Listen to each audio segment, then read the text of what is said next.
Assalamualaikum warahmatullahi wabarakatuh. Alhamdulillahilladzi anzala as-sakinata fi qulubil mu'minin liyazdadu imanan ma'a imanihim. Rabbi shrah li sadri wa yassir li amri wahlul 'uqdatam min lisani yafqahu qawli. Subhanaka la ilma lana illa ma 'allamtana innaka antal alimul hakim. Hasbunallah wa ni'mal wakil, ni'mal maula wa ni'man nasir, wa la hawla wa la quwwata illa billahil aliyyil azim. Hadirin wal hadirat dimanapun anda berada,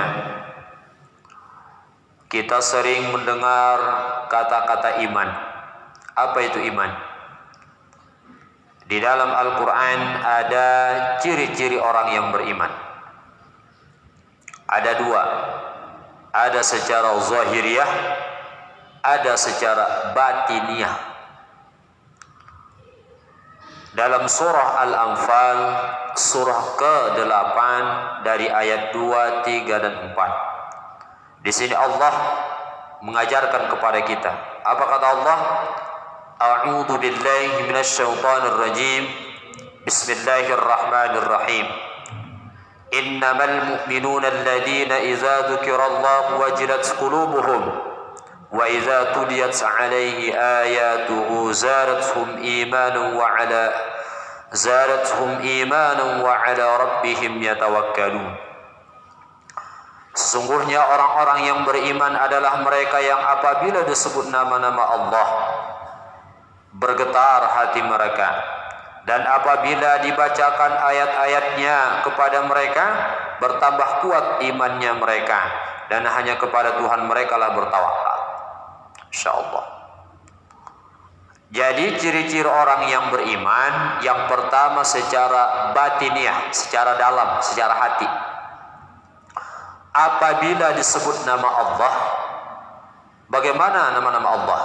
Wallahu alladzi la ilaha illahur rahmanur rahim, al-quddus, as-salam, al-mu'min, al-muhaimin, al-aziz, al-jabbar, al-mutakabbir. Masya Allah. Khaliqul bari'ul musawwir lahul asma'ul husna yusabbihu lahu ma fis samawati wal ard. Nama-nama Allah disebutkan Ar-Rahman, Ar-Rahim, Al-Malik. Bergetar hatinya, bergetar jiwanya. Bagaimana dia bisa bergetar hatinya sementara itu sekedar nama, sekedar ucapan, karena ma'rifahnya kepada Allah Subhanahu wa ta'ala, pengenalan yang sempurna kepada Allah. Bagaimana kedahsyatan murkanya, bagaimana kedahsyatan nerakanya, bagaimana kedahsyatan ketika Allah marah kepada hambanya, bencananya, musibahnya, semuanya apa yang Allah berikan kepada manusia tentang keburukan-keburukan, bencana itu semuanya. Dia takut kepada Allah. Ketika disebutkan nama Allah bergetar jiwanya. Bergetar bisa dikarenakan ketakutan kepada Allah, bergetar bisa dikarenakan rindu kepada Allah Subhanahu wa ta'ala, ingin berjumpa kepada Allah. Memang kita bisa berjumpa kepada Allah? Bisa. Karena memang kebahagiaan yang hakiki, kebahagiaan yang sempurna di surganya Allah ketika kita melihat Allah Subhanahu wa ta'ala, melihat wajahnya Allah. Ila wujuhi yawma idzin nazirah. Wajah mereka berseri-seri. Dikarenakan apa? Dikarenakan melihat wajahnya Allah Subhanahu wa ta'ala. Lalu yang kedua, mereka apabila dibacakan ayat-ayat Allah bertambah keimanannya. Yang dibacakan tentang azab-azab Allah, bagaimana kemudian menjelaskan tentang balasan-balasan orang yang beramal saleh, beriman, beramal saleh. Ketika dibacakan ayat Allah, bagaimana kondisi orang-orang yang kafir, kondisi orang-orang beriman, nazir, peringatan dari Allah, kabar gembira dari Allah, bertambah keimanannya. Lalu yang ketiga adalah tawakal kepada Allah. Tawakal ini berbicara dengan hati. Tawakal kita mungkin bekerja, kita berdoa kepada Allah, berusaha dengan sebaik-baiknya, lalu kita tawakal kepada Allah, hati kita serahkan semuanya kepada Allah Subhanahu wa ta'ala. Jangan sampai nanti hati kita, wah ini gimana ini, nanti hasilnya kalau seperti ini bagaimana, dia ini orangnya seperti apa. Jadi berbicara dengan hati, serahkan semuanya kepada Allah Subhanahu wa ta'ala. Ini pertanda secara hati. Kalau disebutkan nama Allah, bergetar jiwanya, hatinya. Kalau dibacakan ayat-ayat Allah, bertambah keimanannya. Lalu dia tawakal kepada Allah. Lalu yang kedua, alladzina yuqimuna shalah wa mimma razaqnahum yunfiqun, yaitu orang-orang yang melaksanakan salat dan yang menginfakkan sebagian dari rezeki yang kami berikan kepada mereka. Salat, infak. Salat hablum minallah, infak hablum minan nas. Kalau yang sunnahnya saja dia bisa lakukan tentang infak, apalagi tentang zakat. Kalau sholat wajib saja dia bisa lakukan, apalagi dia nanti insya Allah akan melakukan sholat yang sunnah. Karena bagaimana mungkin orang yang selalu mengerjakan sholat wajib, sholat 5 waktu, zuhur, asar, maghrib, isya, subuh, ya mungkin dia akan bisa, karena lambat laun ketika kita istiqamah di dalam berbuat baik, salatlah katakan, maka dia akan terus menerus bagaimana kedalaman ilmu di dalam agama, bagaimana amal-amal yang baik, amal-amal yang menambahkan amaliyahnya, pahalanya di hadapan Allah Subhanahu wa ta'ala. Allah katakan salah satu tambahan buat kamu dari yang wajib adalah salat tahajud.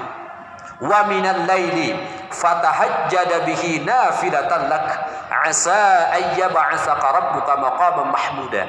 Kalau kamu ingin menambahkan pahala kamu di hadapan Allah Subhanahu wa ta'ala, cobalah kamu bangun di pertiga malam, bangun jam 12, bangun jam 1, bangun jam 2, jam 3 sebelum subuh kita salat tahajud, bermunajah kepada Allah Subhanahu wa ta'ala.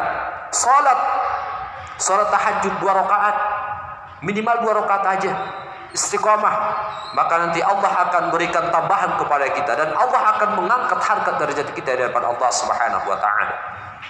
Maka secara zahiriyah kelihatannya apakah dia salat, apakah dia berani menginfakkan harta yang dia cintai. Jangan-jangan dia bisa mungkin bergetar hatinya, bertambah keimanannya, tetapi ketika dia punya uang, punya materi, punya harta, apakah ditahan hartanya? Nah ini, karena orang yang beriman, sifat orang yang beriman, sifat orang yang ulama di hadapan Allah Subhanahu wa ta'ala, dia enggak selalu mengedepankan dirinya, dia selalu mengedepankan manusia, dia mengedepankan kepentingan manusia tanpa mementingkan dirinya sendiri. Kalau ada orang yang selalu mementingkan dirinya sendiri tanpa mementingkan bagaimana kemaslahatan keluarganya, bagaimana kemaslahatan umat, bagaimana kemaslahatan orang-orang di sekitarnya, orang-orang miskin, karib kerabat, anak yatim, semuanya.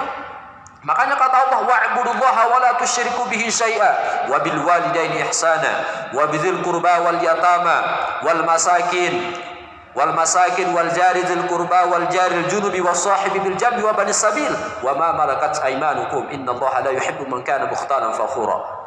Nah itu harus kita perhatikan, orang tua semuanya, karib kerabat, teman sejabat, tetangga jauh, tetangga dekat, anak yatim, fakir miskin, orang-orang yang enggak mampu, Masya Allah. Maka ini harus kita perhatikan, jangan hanya memikirkan diri sendiri. Maka oleh sebab itu, kalau dia mengaku bahwa dia beriman kepada Allah, maka dia harus punya kriteria seperti ini. Dia harus salat juga infak. Lalu kalau udah seperti ini kata Allah, ulaika humul mu'minuna haqqan lahum darajatun 'inda rabbihim wa maghfiratun wa rizqun karim. Allah jawab mereka itu adalah orang-orang yang imannya haqqan, benar kata Allah. Sehingga sudah benar kata Allah, lahum darajatun 'inda rabbihim. Derajat mereka akan terangkat, enggak hanya di dunia, tapi di hadiratnya Allah Subhanahu wa ta'ala. Wa maghfiratun, Allah ampuni segala dosa-dosanya. Wa rizqun karim, insyaallah Allah masukkan kita ke dalam surganya. Bahagia kita. Allah cap kita orang yang beriman, lalu Allah angkat harkat derajat kita, Allah ampuni segala dosa-dosa kita, dan Allah masukkan kita ke dalam surganya Allah Subhanahu wa ta'ala. Siapa sih yang enggak mau surganya Allah? Siapa sih yang nggak mau bahagia di hadapan Allah? Hanya dua saja, bahagia atau sengsara. Kalau kamu pengen sengsara, ya udah, nggak usah kamu salat, nggak usah kamu ngaji, nggak usah kamu mengeluarkan harta kamu di hadapan Allah Subhanahu wa Ta'ala. Perbuatlah sesuka kamu, dan apa yang kamu perbuat pasti dipertanggungjawabkan di hadapan Allah Subhanahu wa Ta'ala. Mohon izin, mohon maaf. Apa yang harus saya sampaikan? Mohon maaf ada kesalahan dan kekurangan. Semoga itu semuanya menambah keimanan kita kepada Allah Subhanahu wa Ta'ala. Billahi taufiq wal hidayah. Assalamu alaikum warahmatullahi taala wabarakatuh.